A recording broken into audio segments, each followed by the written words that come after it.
and girls.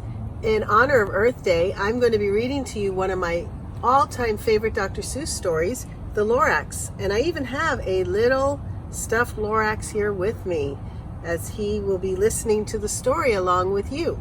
So this is The Lorax by Dr. Seuss.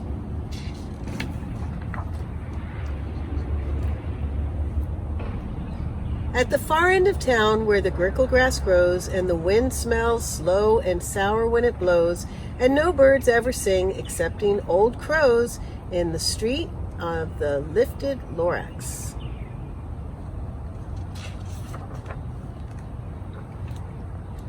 And deep in the grickle grass, some people say, if you look deep enough, you can still see today where the Lorax once stood just as long as it could before somebody lifted the Lorax away. What was the Lorax, and why was it there? And why was it lifted and taken somewhere? From the far end of town where the grickle grass grows, the old Onceler still lives here. Ask him, he knows. You won't see the Onceler, don't knock at his door.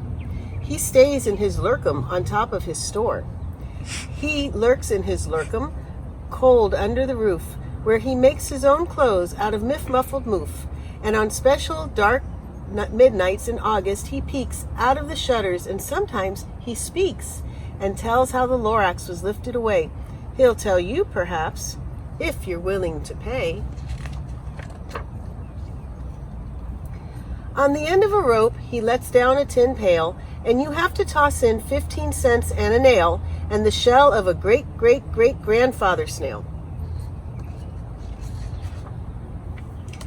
Then he pulls up the pail, makes a most careful count to see if you've paid him the proper amount.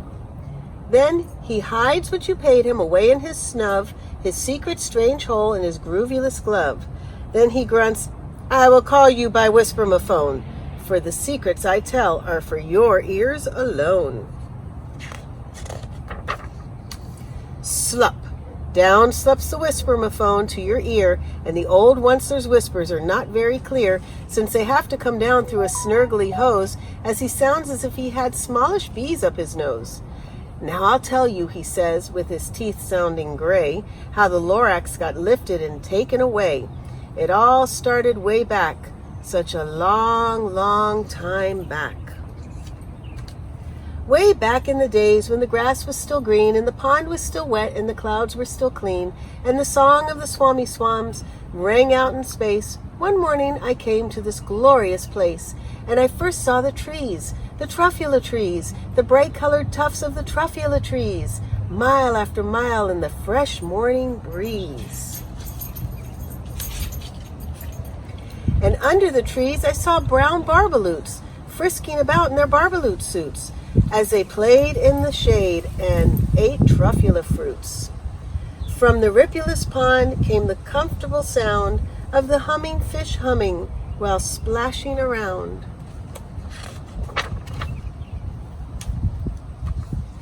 But those trees, those truffula trees, all my life I'd been searching for trees such as these. The touch of their tufts was much softer than silk, and they had the sweet smell of fresh butterfly milk. If I felt a great leaping of joy in my heart, I knew just what I'd do. I unloaded my cart. In no time at all, I had built a small shop. Then I chopped down a truffula tree with one chop, and with great skillful skill, and with great speedy speed, I took the soft tuft, and I knitted a thneed. The instant I'd finished, I heard a gazump. I looked. I saw something pop out of a stump of the tree I'd chopped down. It was sort of a man. Describe him? That's hard. I don't know if I can. He was shortish and oldish and brownish and mossy, and he spoke with a voice that was sharpish and bossy.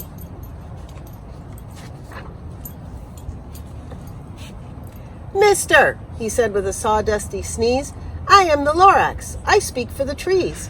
I speak for the trees have no tongues, and I'm asking you, sir, at the top of my lungs. He was very upset as he shouted and puffed. What's that thing you've made out of my truffula tuft?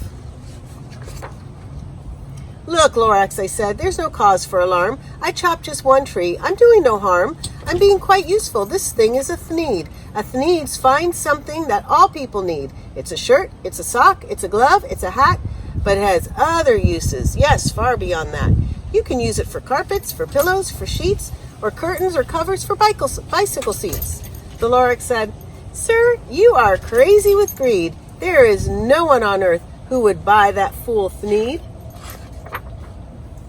But the very next minute, I proved he was wrong, for just at that minute, a chap came along, and he thought that the thneed I had knitted was great. He happily bought it for $3.98. I laughed at the Lorax. You poor stupid guy. You never can tell what some people will buy. I repeat, cried the Lorax, I speak for the trees. I'm busy, I told him. Shut up, if you please.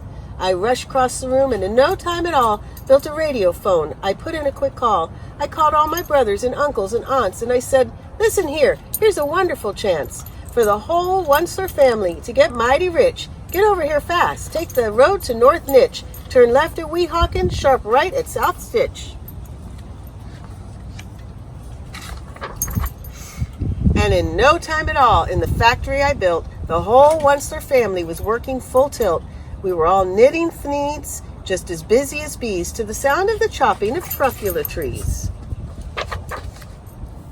Then, oh baby, oh, how my business did grow. Now chopping one tree at a time was too slow.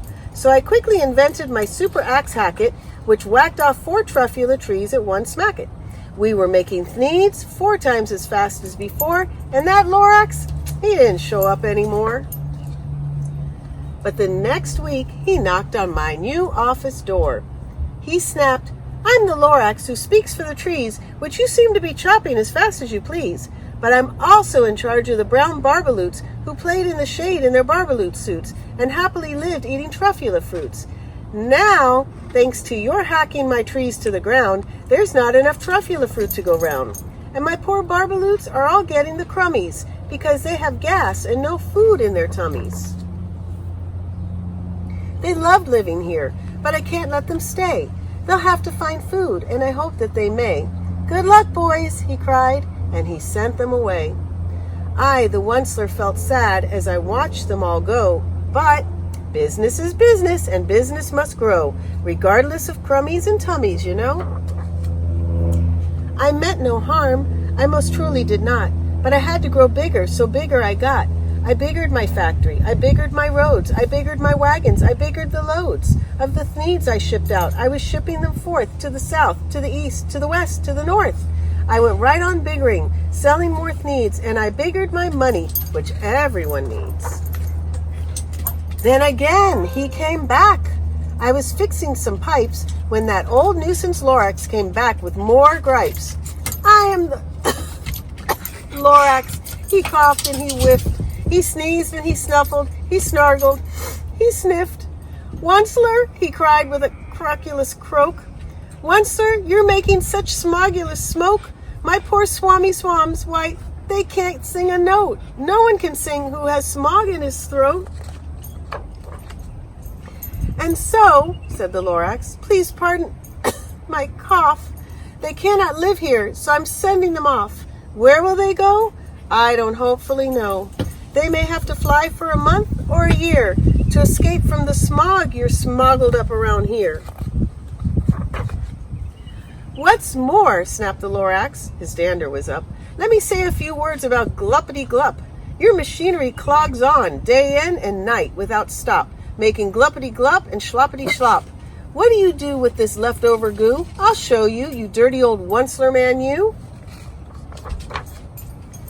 You're glumping the pond where the humming fish hummed. No more can they hum, for their gills are all gummed. So I'm sending them off. On their future is dreary. They'll walk on their fins and get woefully weary in search of some water that isn't so smeary.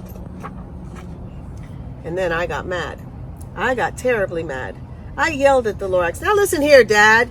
All you do is yap, yap, and say bad, bad, bad, bad. Well, I have my rights, sir, and I'm telling you, I intend to go on doing just what I do. And for your information, you Lorax, I'm biggering, and biggering, and biggering, and biggering. turning more truffula trees into thneeds, which everyone needs. And at that very moment, we heard a loud whack. From outside in the fields came a sickening smack of an axe on a tree. Then we heard the tree fall, the last truffula tree of them all. No more trees, no more thneeds, no more work to be done. So in no time, my uncles and aunts, everyone, all waved me goodbye. They jumped into my cars and drove away under the smoke-smuggled stars.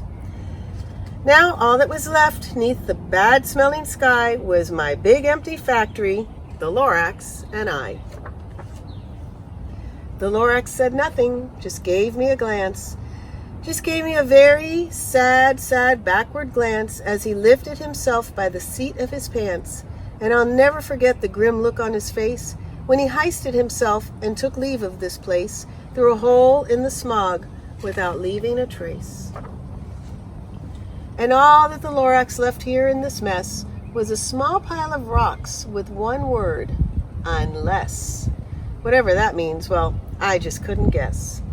That was long ago, but each day since that day, I've sat here and worried away. Through the years, while my buildings have fallen apart, I've worried about it with all of my heart. But now, says the Onceler, now that you're here, the word of the Lorax seems perfectly clear. Unless someone like you cares a whole awful lot, nothing is going to get better. It's not. So, catch, calls the Onceler. He lets something fall. It's a truffula seed. It's the last one of all. You're in charge of the last of the truffula seeds, and truffula trees are what everyone needs.